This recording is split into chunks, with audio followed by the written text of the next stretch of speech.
in response to that, and didn't know I was going to preach Sunday night, but it's perfect. I get to follow up on that tonight with, it's true that your future is watching you, but it's also true your past and present is watching you. And there was, I mentioned last Sunday night, there was a TV show called Undercover Boss, and this Emmy award-winning show, as you know, kind of documented the experiences of these senior executives who would go to one of their business units somewhere in America, and they would be a regular employee, but no one would know that they owned the company. And they'd be working next to them, and after a period of time, you know, people revealing themselves, their nature, and they would, after a few months, they would return back to their headquarters. They'd invite everyone in, and the boss would tell them, you know, yeah, I'm the CEO, I'm this guy, and they find out what their future or that their past was watching them. Out of that, some people got promotions, some people had opportunities, some people had to go to sensitivity training. Not that anyone here would ever have to go to sensitivity training. Some people were terminated for their jobs because, how many know tonight, somebody is always watching you.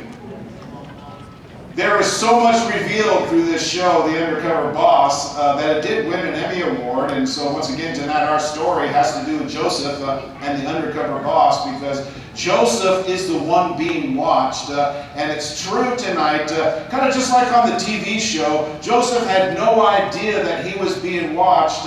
And Joseph was going to be called to the corporate headquarters one day. And before Joseph left that office, he received a revelation. We need a revelation tonight. If you're going to live for God, there's a couple things you really need. You need some wins, or as they say in cricket in India, you need some runs on the board, and you need a revelation tonight. So I'm praying for a revelation of the Holy Ghost, because the idea of the show was your future is watching you. How many know tonight, if our future is watching us, so is our past? Joseph is the prime example this evening of someone who did it right. You know, it's good to have somebody around you who does something right and things turn out right. But the other side of the coin this evening is, if you don't do right, there are some bad things that can come your way as well, because your past is watching you. And I want to minister on cynicism tonight. And how easy it is for this thing to creep in. And we have a prime example of a man who overcame it. And it doesn't appear that he even had to face it head on, but we don't know what happened behind the scene. Genesis 37, 5 through 10, same text as last Sunday night. Now Joseph had a dream, and he told it to his brothers, and they hated him even more. So he said to them, "Please hear this dream which I have dreamed. There we were, binding sheaves in the field. Then behold, my sheaf arose and also stood upright. Indeed, your sheaf stood all around and bowed down to my sheaf." And his brothers said to him, "Shall you indeed reign over us, or shall you indeed have dominion over us?" So they hated him even more for his dreams and for his words. Verse 9, then he dreamed still another dream, told it to his brothers, and said, "Look, I have dreamed another dream, and this time the sun, the moon, and the 11 stars bowed down to me." So he told it to his father and his brothers, and his father rebuked him and said to him, "What is this dream that you have dreamed? Shall your mother and I and your brothers indeed come to bow down to the earth before you? Your past is watching you." How many know tonight, when you have a dream, that's an indication that God is watching you? If Joseph had a dream tonight, I have to ask you this evening, what's your dream? When I first got saved, I'm just a crazy young man, didn't know anything about Christ, nothing about church, no clue how to live for God.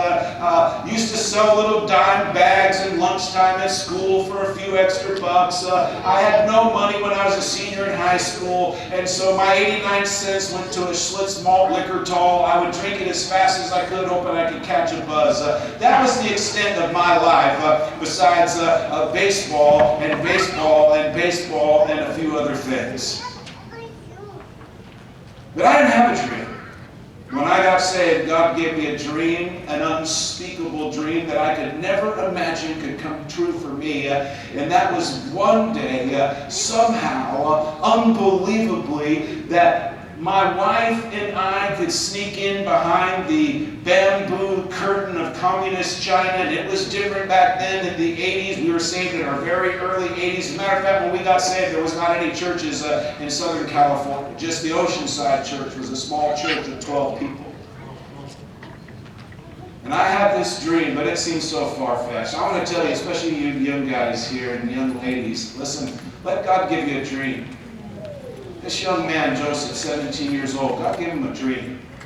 You don't have to be 37 to have a dream. You can be a young person. And the truth is tonight, his dream kept him on track. I can't find anything else there. He didn't go cynical, and it's easy to go cynical, but when you have a dream, it's an indication that God is watching you. And Joseph's future, I said last week, was making its way to him. That's encouraging. Last Sunday night's message was a real encouraging message that if you just keep one step at a time, one foot in front of the other foot, God will bring the dream to you. It happened to me. It can happen to you.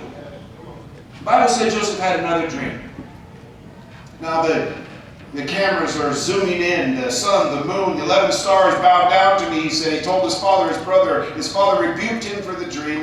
But God is always the undercover boss watching out. And I want to tell you that tonight. Listen, this evening, the truth is you dictate much of the outcome of your Christianity. Now, I understand that God is a sovereign God. That means God can do as He pleases, as He sees. He's always behind the scenes, controlling things, putting things into place, the props, the sound, the lighting, the special effects, whatever it may be. God is doing all this, but the truth is we can say yes or we can say no tonight. And it can unfold something. It can open a nation. It can open a family. It can open a neighborhood to Jesus Christ that's never been there before. The great Welsh revival happened from a young teenage girl who said yes to God and stood upright. And everything changed. And so it can for you. And so it can for I tonight. Because the story of Joseph is everyone's story. From the Garden of Eden to Jesus Christ Himself, every one of them had full control of their own destiny. You're here tonight, young and old. The Bible says, and I preached it last Sunday, your future is watching you. By the time the story is over, is done, and it's told, the outcome does have everything to do with you and I. Yes, we know God is going to get us there, but it does have to do with you and I this evening, good and bad. Dreams come true. What's your dream tonight? Life is recorded. We know that from the day that you were born. Heaven and earth, the Bible declares, will be our witness in what we do in life. And as long as we're alive, we know our future is watching us. That's what I ministered on. It is closely watching us. But nothing's going to prepare this 17-year-old teenager for what's about to happen in his life. From the day he's cast into a pit. It's a bad thing. You're having a bad hair day when your own brothers throw you into a hole that you can't climb out of. They are casting you off. He's sold to slavery.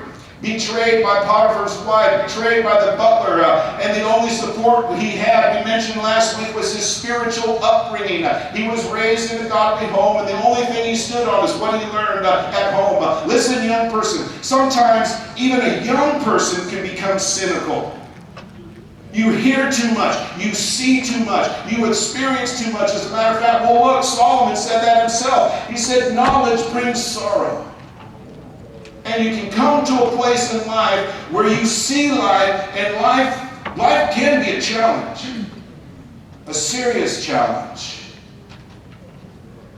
Just as your future is watching you, so is your present and your past. And I want to encourage you once again tonight, but I want to deal with this hard issue on cynicism. It's something I know very well, because the truth is, the cynic comes up in all of us if we're not careful. He's a 17-year-old boy. He's kicked on the street, Joseph. The story unfolds, he's left alone. He's facing obstacles that could define his entire future. And through this miraculous outcome, he alters it by making some simple good decisions. In Jesus Christ, or should I say before that, before Christ, you can make some decisions and it will not really affect your life from a spiritual standpoint.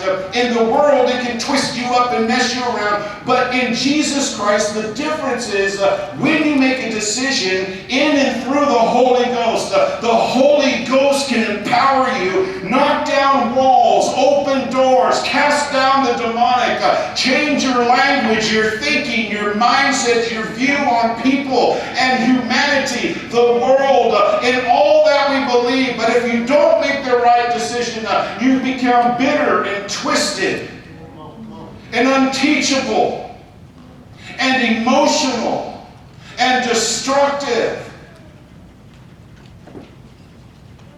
I've preached in churches where the pastor told me there is one person in the congregation that their spirit is so bad they put a damper on the entire service. You know it's possible to walk into a church service and be a couple and be cynical, or be a young person or an older person and be cynical, and you can quench the Spirit of God. There's only two ways you can quench the Spirit of God tonight. One is you let it burn out on its own. The other is you make a conscious decision that you're going to put it out. Here's Joseph. His past is watching him, and it's watching you and I.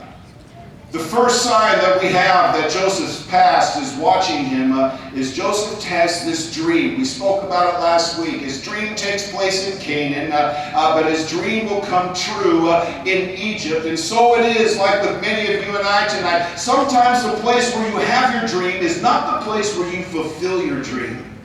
Listen to me tonight.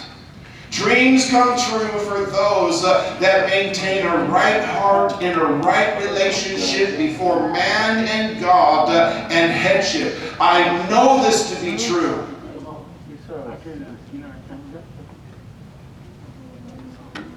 Sometimes your dream is going to be in another place.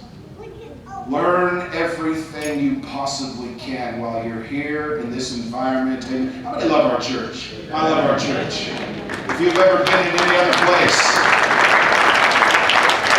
there are a lot of great churches. There really are, with great people and great pastors and great congregations. But I really love our church. I have a dream still. Would you dream a dream with me? But the truth is, Canaan is where the first violation took place. This is where his old family sold him out. If you've ever had someone close to you sell you out, you know the violation. Mind is shredded. Sister comes against you, a mother, a father, a brother. I mean, it's so bad here, his brothers are going to sell him off. They drag him out of his place. Put him in a hole that some scholars say is 15 feet deep and just barely enough to put an animal in there. And done with it. It's possible right at that point the door for cynicism can open. And we're going to look at that in just a moment. His dream doesn't seem like it's going to happen. As a matter of fact, it's the last thing on his mind. Because he's got a family nightmare.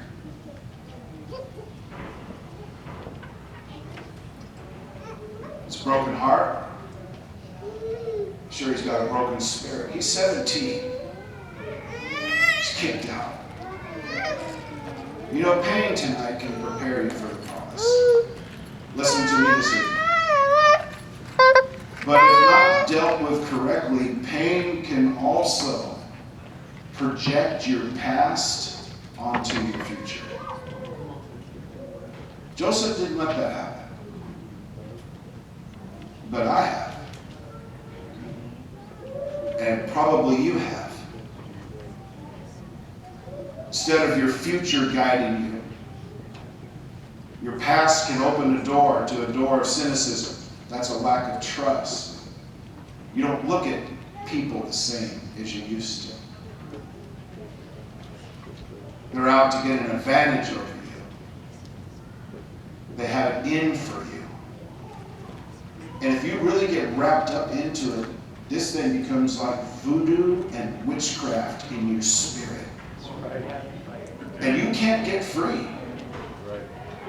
As a matter of fact, the older you get in life, if you allow this to function short of a miracle or resurrection miracle, you might not get free.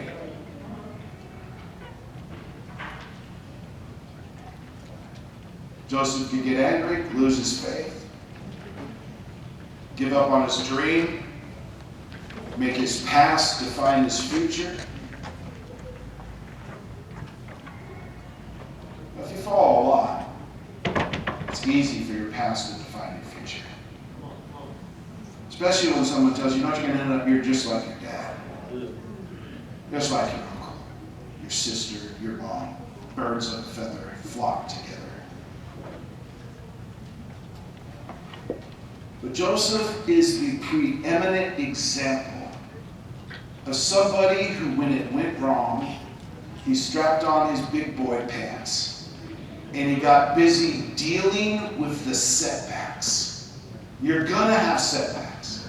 If you're going to live for God in the last days, listen, remember your future is watching you, but so is your past. You're going to have setbacks. Lock it down in your mind. That's not the worst thing in the world that could happen to you.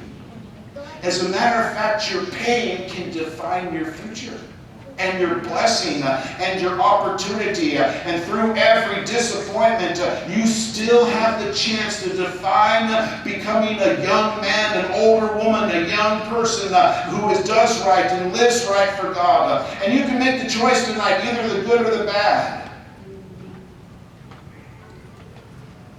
Genesis 37:36, the Bible says, now the Midianites had sold him in Egypt to Potiphar, an officer of Pharaoh and captain of the guard. So here, I fast forward the story a little bit. He comes out of the pit. They sold him to some slave traders. He's 17 years old. He's being sold to a slave trader, and he's not even in his home country anymore. Now he's in Egypt, in a foreign land. After he gets out of that, he gets sold to a guy to kind of oversee his household, and you may know the whole story. Potiphar's wife makes a move on him, and he gets falsely accused of sexual assault and goes to prison. He's still a young person. At that point in time, it's probably pretty easy to become jaded. Where is the dream? Where is the hope? Where is the future? He could have readily said at that point, what in the world is going on here? In the pit, sold off, trapped, framed to prison. I like to say, are you kidding me? If something goes crazy, are you kidding? He could have easily said that, because no one tonight reaches their dream or their destiny without some sort of controversy or trap or pit or being sold off or being violated by someone close to you. If you're in ministry, especially when you're pioneering and building a church, you will put everything you have into somebody, some couple. And your heart is right, and it's positive, and it's exciting, and you're putting everything into this young person or this young couple. You're feeding them, you're bringing them groceries, you're counseling them, you're trying to be Humpty Dumpty, putting all the pieces back together again, and it's working. Then out of the blue, they give you a call and say, we've decided we're going to another church. And as a young pastor, if that happens the first time, it can throw you for a loop. Because then when the next couple comes in, if you're not careful, you wonder, are they going to do this to me? And you begin to put some guards up. Maybe you're a young lady and you've had love and it's broken your heart multiple times. In your mind is just going to tell you, you know what? I'm not going to trust men anymore. I'm just not going to. No, I'm not going to trust my church. I'm not going to trust my pastor. I'm just not going to trust. But it doesn't appear Joseph acted like that. I mean, we all have a stigma attached to us to one degree or another. Why? Because we're all sinners. We're all jacked up one way or the other. We've all fallen well short of the bullseye. We all have. What I can't understand is how this dude, Joseph, doesn't get cynical. What's cynical tonight? I've used the word a number of times. It means distrustful, pessimistic. Pessimistic person is the person who always sees everything is a bummer. Gloomy. Having a lack of faith or a lack of hope in people, in humanity.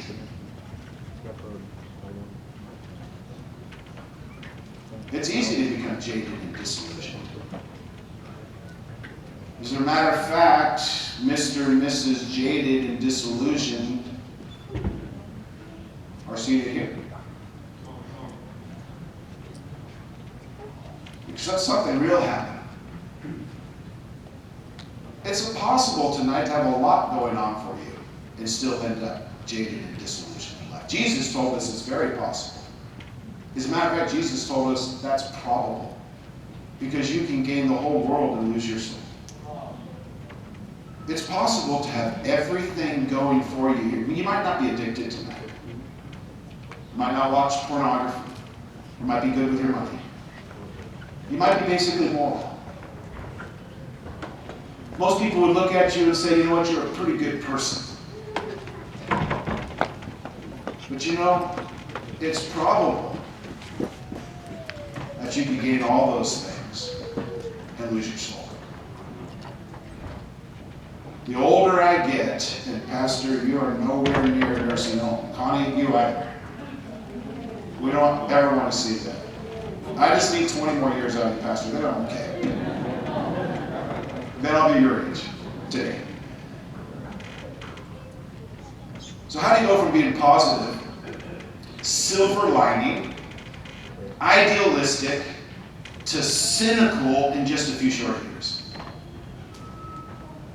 I mean, it is a troubling question, and I used to think it only affected people like, 40, 50, 60 plus, but I can promise you tonight there are teenagers here. You're already cynical. Disillusioned. Distrustful. And I don't say it to call you out, because I'm going to give you some hope. Because you can still live the dream.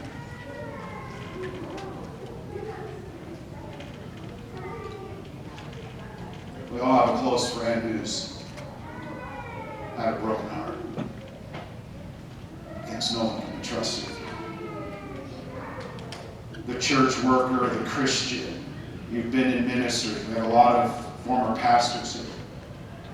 Some of you, maybe you saw too much. Maybe you heard too much. And this disillusionment, this cynicism begins to creep up. And it does. It creeps up. And if you're not careful and if it's not dealt with, you end up sitting in a congregation and the words of a cynic spread to many.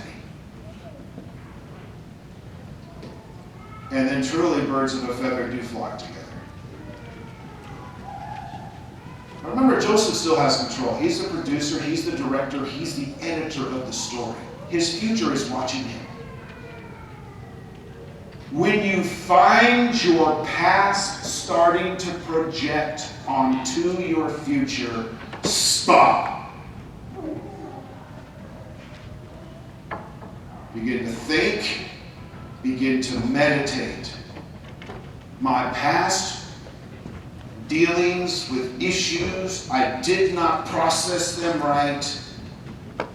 They are now projecting on how I view people and how I view life. And the truth is, people in life are our future. And when it projects on there, you're going to find something else in life to fill the void. And herein lies the problem, even for somebody who's successful in the Christian faith, is they'll run to something else. Joseph showed it's possible to overcome cynicism. There's another sign. We know that Joseph is moving closer to his dream coming true because two of his cellmates had dreams. We talked about that last week. Don't let go of your dream tonight.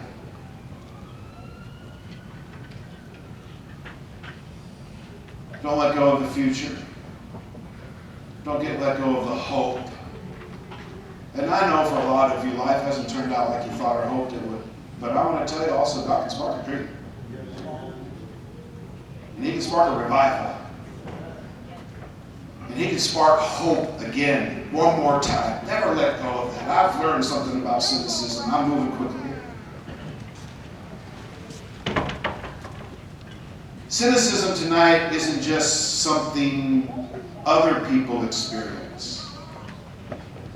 It's something you sense growing in you. The time frame is not always the same. It works different for different people. You see a marriage fail in church, people leave the church, family fights, solid friendships dissolved. I remember the first time cynicism worked its way into my head and in my life. I was in my 30s. You put everything you have into your dream. And in the midst of that, you don't process life like Joseph did. And you make some mistakes. You hear too much, you see too much. Something hurts you. And this voice rises up inside of you, just at the right moment, the demonic, and says, you know what? It's useless. How real can I be tonight? Sometimes the voice comes and says it's useless.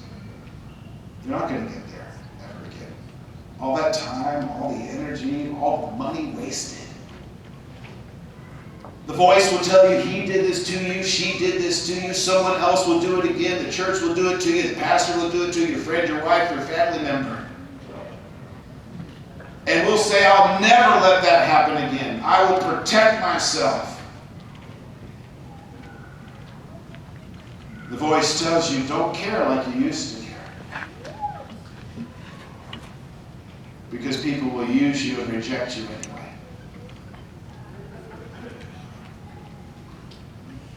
Cynicism tonight starts not because you don't care, it starts because you do care. This is the trick of it. It starts because you poured yourself into something. And either it didn't work or something came back to you that you were not prepared for.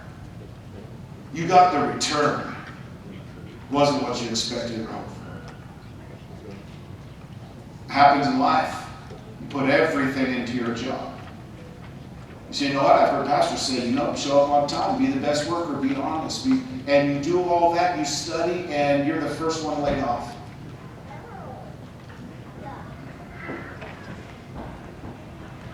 Tried everything. Help your mom, your brother, your sister. Only to have them tell you, you're such a disappointment.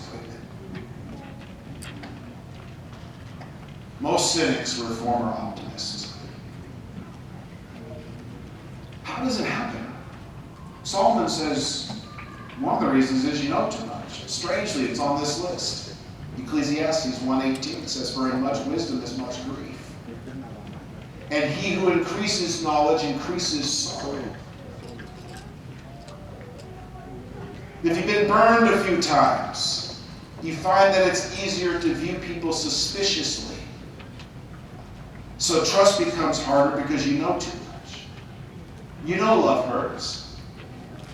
You know people let you down. You know those that trust. You tell yourself they can't be trusted. There are betrayals, there's backstabbings. And I don't want to completely depress you tonight.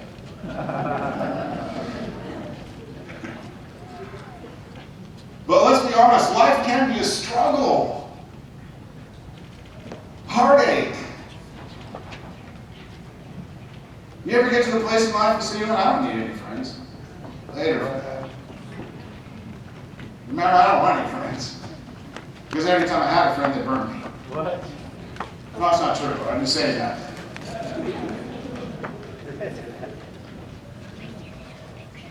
In Australia, they have a phrase. It used to bug the fire out of me. If you're watching from Australia, my kids or something, don't worry.